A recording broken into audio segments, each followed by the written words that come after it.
Hello. As Estelle mentioned, I am Marcy. I am here to talk to you about accessibility in React, but a lot of this stuff applies to accessibility in general in websites and web applications and other JavaScript frameworks. We're going to dive into the virtual DOM because that's something that really came into play with React in particular, but it does apply to things like Vue as well. So I'm a senior front-end engineer at DQ Systems, where I work on accessibility tools for developers. You can find me on Twitter at Marcy Sutton. I love answering accessibility questions to the best of my ability. So I have to be a little blunt and say that it feels like every 6 hours there's a new JavaScript framework. And this meme from Zoolander with it being so hot right now, it's kind of interesting. I don't think I've seen an update to this since 2015. But there's other frameworks, and this talk is not meant to be a judgment about one being better than the other. It's just a tool that I use in my job, and there's some interesting things that we can talk about, but it's by no means the only framework doing these sorts of techniques. But what made React different? Because as Estelle mentioned, I used to work on the Angular team.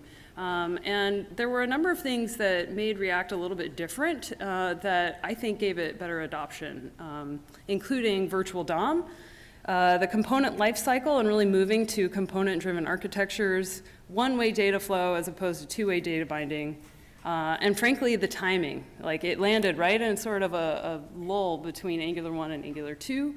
People loved it, they saw something different, and it's really kind of pushed other frameworks, including Angular, to change the way that they work and really move into this virtual space.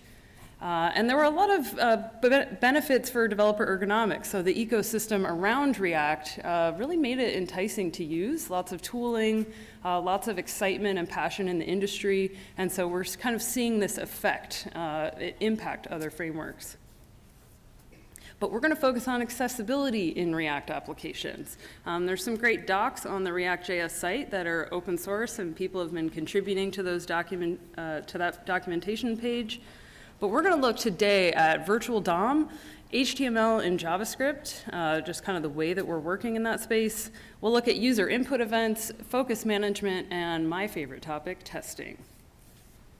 So virtual DOM, from a high level, it's an in-memory representation of the document object model. So it's a way of working with HTML that isn't actually tied to the DOM. It's a lightweight JavaScript object.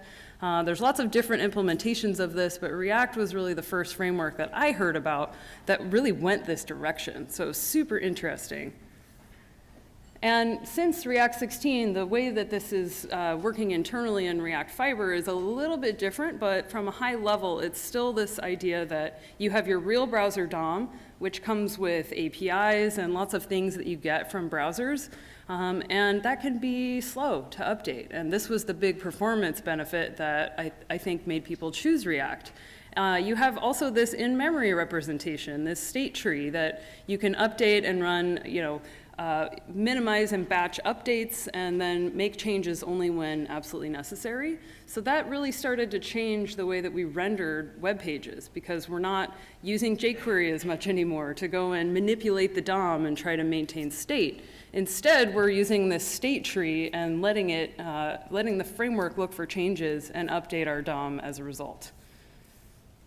We use virtual DOM on the project I work on, Axcore. So Axcore is an accessibility testing library. It's written in JavaScript. You can think of it like a utility to pull into your tests to test for accessibility. It's sort of a JavaScript accessibility testing API. So we use virtual DOM now that we're testing in Shadow DOM. And we have our own implementation. It's just JavaScript. So we maintain this tree that allows us to query an entire page because this is sort of where DOM APIs fall short. They don't let you use document.querySelector by default and just step into Shadow DOM regions. So for us, we really needed to step into those subtrees. So we created our own APIs for virtual DOM. So this concept exists outside of React. It's a tool that you could use in lots of different contexts. So virtual DOM was a big change in React, as well as this component lifecycle, these lifecycle hooks that you get in React that give you ways to react to state.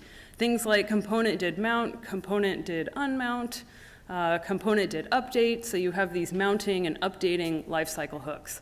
And those become really powerful for accessibility because you can react to changes, including handling the user's focus, which we'll look at a little bit later. Another way that we really started to change the way we work is by putting our HTML directly in JavaScript. So it can be a little controversial of a topic along the same lines as CSS in your JavaScript. Love it or hate it, this is the way people are working a lot of times now. And I bring this up because this way of working sometimes you're sort of separated from a real browser, and it's really tempting sometimes to just do this whole divitis thing that Kimberly mentioned and not pay enough attention to semantic HTML. So I'm really glad she covered that because that is super important. No matter how you're rendering your HTML, you want to make sure you're making it semantic. And with JSX, I think it's easy to kind of, you're not in the right headspace to be thinking, HTML. You're in JavaScript. So this is just as important whether you're working in static HTML or in a JavaScript rendered application. And there's some great examples from David Clark that I'll reference a few different times, including this React Aria menu button, where he's made accessible React components, and I would highly recommend them. So if you're building websites that people use, and I mean, who would you building them for if you aren't? But we really need to make sure that we're considering accessibility. So I'm glad you're getting the triple whammy of accessibility talks in a row, so hopefully it'll just cement it in your mind. But within the web content accessibility guidelines, there's these 4 major concepts that you should try and consider in your applications, that your components are perceivable, operable, understandable, and robust. And all of the guidelines in WCAG fit into these categories. I find that perceivable, operable, some of these have way more success criteria than the others, like perceivable is a really big group. Operable, I think that will really apply to a lot of the keyboard support stuff that we're talking about. And one more plug for the ARIA Authoring Practices Guide. I find that especially JavaScript developers feel like they need to reinvent the wheel a lot of times. So I'm plugging on this again just to say, hey, there are patterns that exist. You might get to a point where you're so cutting edge with your design that you're there isn't a set pattern for that, but you should at least reference this to get cues for navigation paradigms. What key commands should you be able to use in a tab switcher? What semantics should you be using? So this is a blueprint to get you started. And if you outgrow it, then you're really being cutting edge, and you'll want to do user testing, make sure things are usable. But this is a very valid starting point. So user input events in React. I thought this was super interesting just because when you're getting into it, you kind of like getting into jQuery, how you could be confused about a jQuery object versus a real DOM node. I found that working with user input events in React was a similar learning path for me. Because you have this virtual DOM that you're working with. So the framework needed ways to deliver a rendered HTML to the browser, but also give you this syntactic sugar for handling user input events. We're writing dynamic HTML with JavaScript. It's all just getting compiled and rendered together, and that can affect how you work with events. You might have multiple contexts where you're sending focus from one component to another, so you have these concerns of handling user input across your application. Fortunately, they created an API in React called synthetic event. And I just thought it was really funny, this animated GIF with George from Seinfeld just having his aha moment. I had sort of an aha moment with synthetic event and went, oh, okay, well that makes perfect sense why they would write that API. So synthetic event in React is a wrapper around the event system. And you want to make sure if you're actually doing things like handling the user's keyboard focus, there is a difference. So focus, a native browser event, is not the same as a synthetic event. So you want to be sure that you're kind of understanding which space you're in. To bind events in React, it's pretty similar to native JavaScript events. In JSX, you can just bind them in line. For example, an on-click handler or an on-keydown handler, You can bind those in JSX, and they get bound then in memory in this synthetic event wrapping. And when you go and inspect the HTML, I think at least the last time I checked, that those get stripped away. So even though they kind of look like a native on-click handler, this is hooking into React's synthetic event system. So some things that you want to watch out for that I ran into is, again, that it's a wrapper utility, kind of like jQuery event, how you are on a different type of JavaScript object than a native DOM event. You want to make sure you're binding to keyboard accessible widgets. So the click on the div, not going to be able to use that from a keyboard perspective. And so you want to make sure things are focusable, like the real button element. Like, I can't hear enough plugs for the real button element because it's powerful. And it saves you from having to do a lot of things like bind key events, because buttons can fire click events from the keyboard. So make sure you can reach things and operate them. Where it really starts to get tricky is if you're using React and maybe you're in a browser extension context, like where I live, or maybe you're kind of grouping React code with some other legacy code, and you have to try and handle non-React events when you have React there.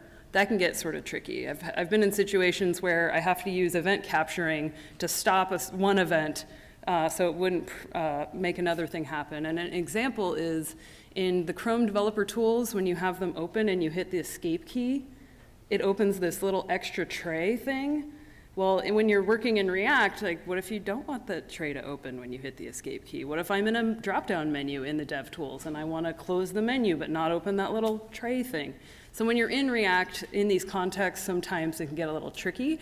I would look into event delegation and capturing. It's super geeky and cool. And if you want to go deeper, there's a video from a few years ago with Dan Abromoff and Sophie Alpert talking about events in React and synthetic event. Super interesting. So Kimberly touched a little bit on focus management, and this is probably the biggest thing that you could benefit from learning if you're working on JavaScript apps.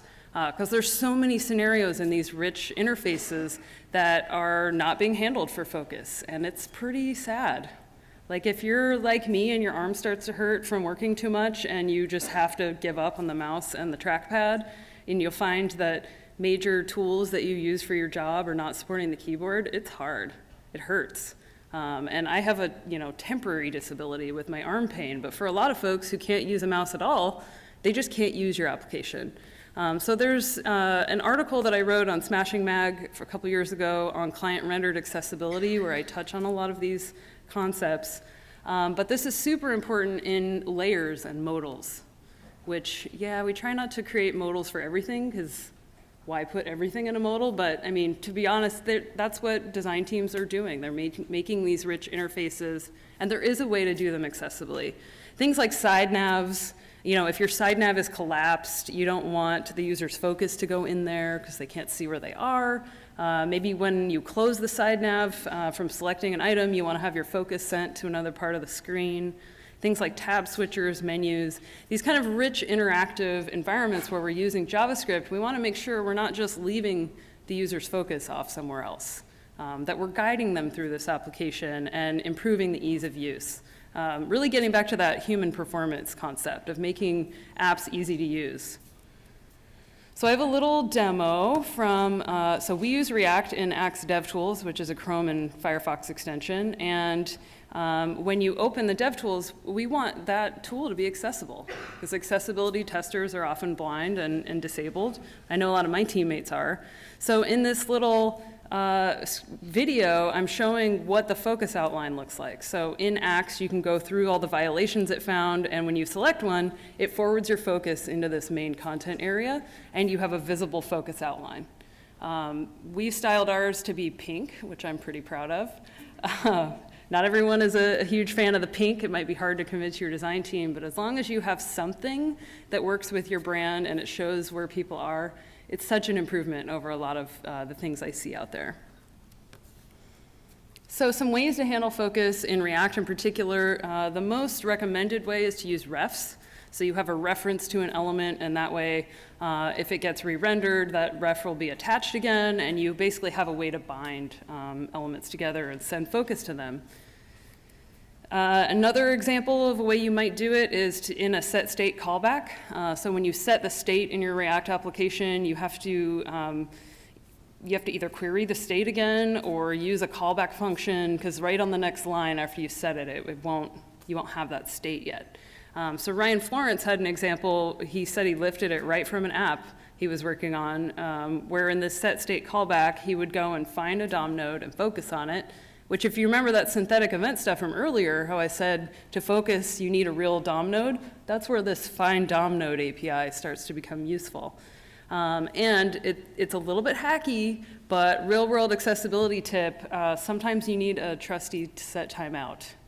It's not the best, but it really does work, because sometimes you just need to wait a tick in the event loop to send focus to something, and set timeout is your friend for that. I wish we didn't have to do that, but it's a good tool to kind of have in your pocket. If you're like, this element is not catching focus, something is taking too long, and I know it's there, but it's just not catching focus, try a set timeout.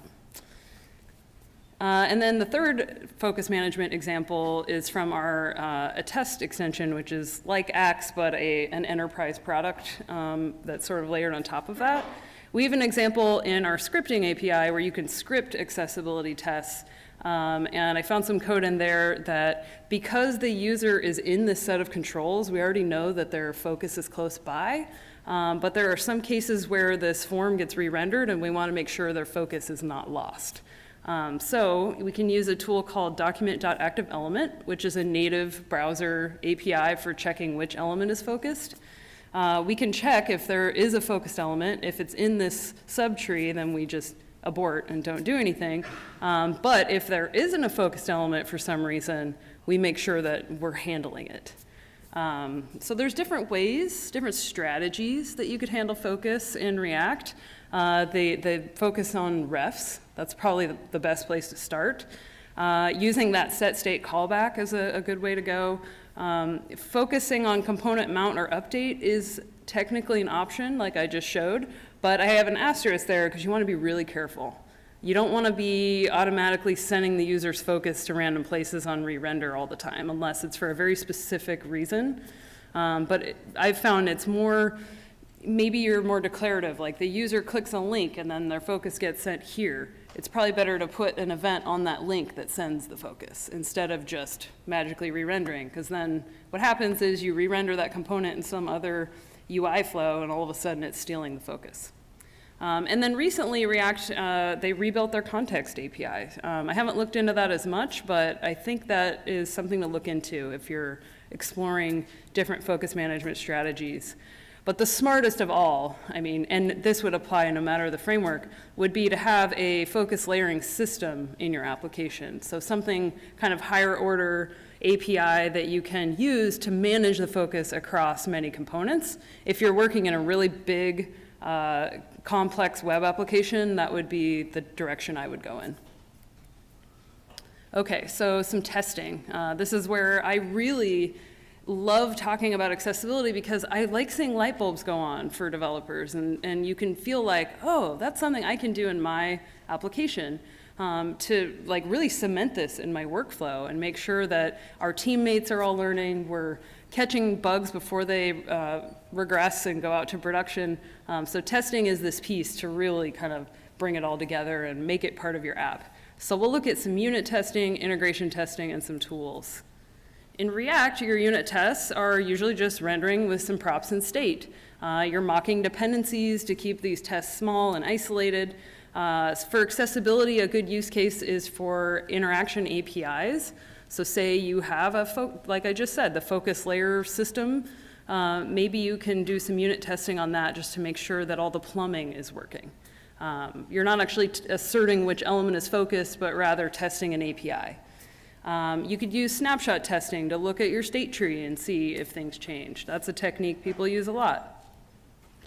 There's this concept of shallow rendering that I really started hearing about with React, but it exists in Angular and other places as well. And it's basically rendering a component one level deep and testing what its method returns without worrying about child components or components coming together. It's really meant to be an isolated way of testing, and it doesn't require a DOM, which if you think of accessibility, you should be kind of having like your accessibility foo should be starting to go up if you're hearing does not require a DOM. So I have an example from David Clark's React ARIA menu button. He does have a focus manager, and this is what he will unit test. So he's not checking which element is focus. He's checking, did his focus manager, did those functions get called? Did it react to a mock call to the escape key? Not the actual escape key, but it's all simulated in this environment. And that limits your context in this test. We're not having to really pull in browser DOM APIs. We can just mock them and kind of work in this little test environment. But there's some cases in accessibility where you need more than shallow DOM. If you're checking for a computed name and a role, so maybe you have some kind of a custom form widget, and it's like its accessible name depends on what's happening inside of it. You might either need the whole component tree to be rendered, or you might need the browser to be involved. Things like color contrast, where you really need DOM APIs. There's limitations to what you can do in shallow DOM for that. Things like visible focus state, like does the element have a visible focus indicator, and is it the active element? You might need an attached rendered DOM for that. Focus management with refs.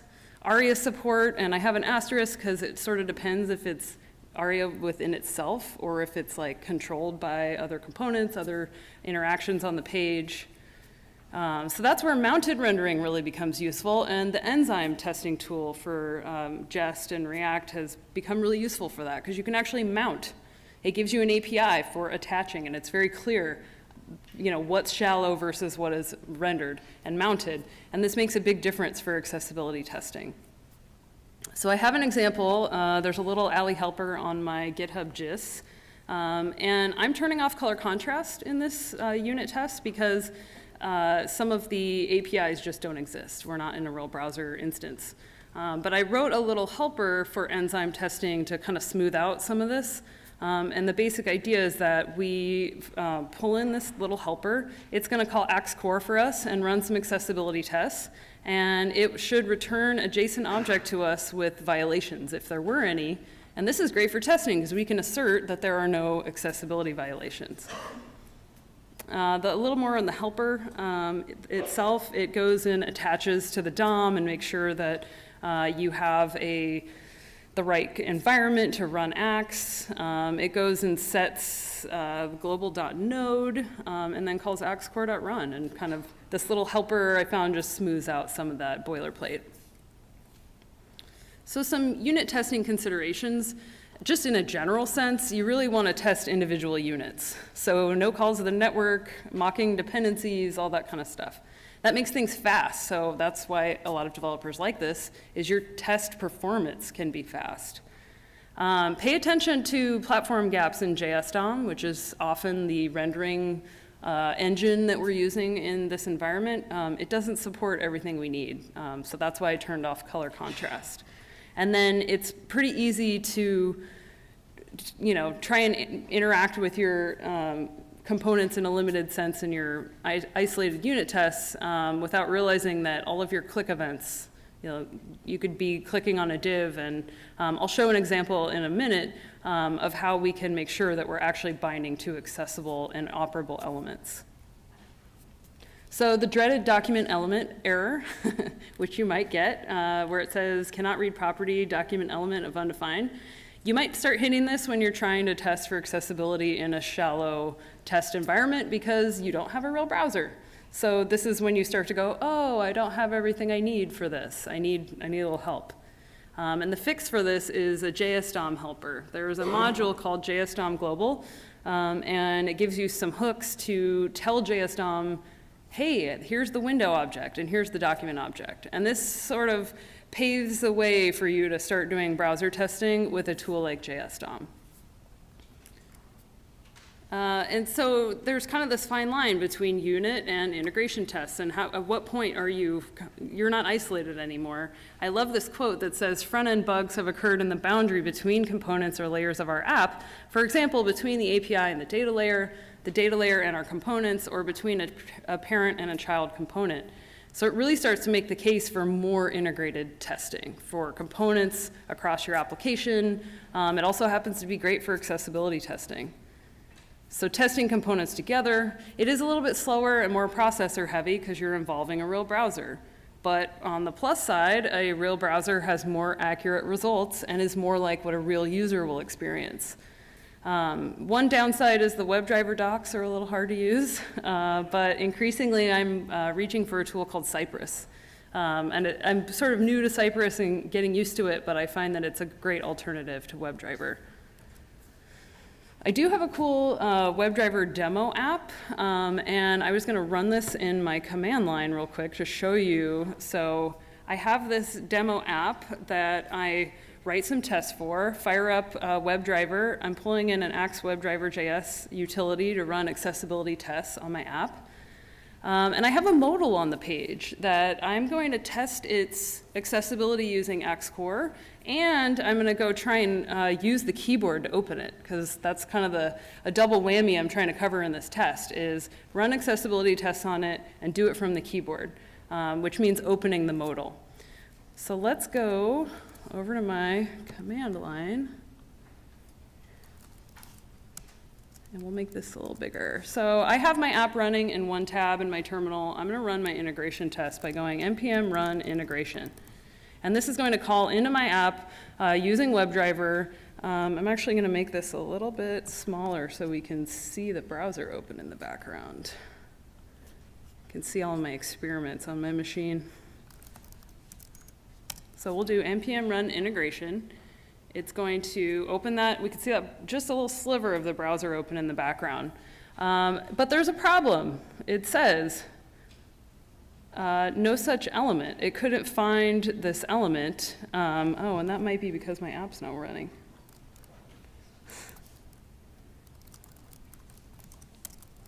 So I'm going to start it, just make sure.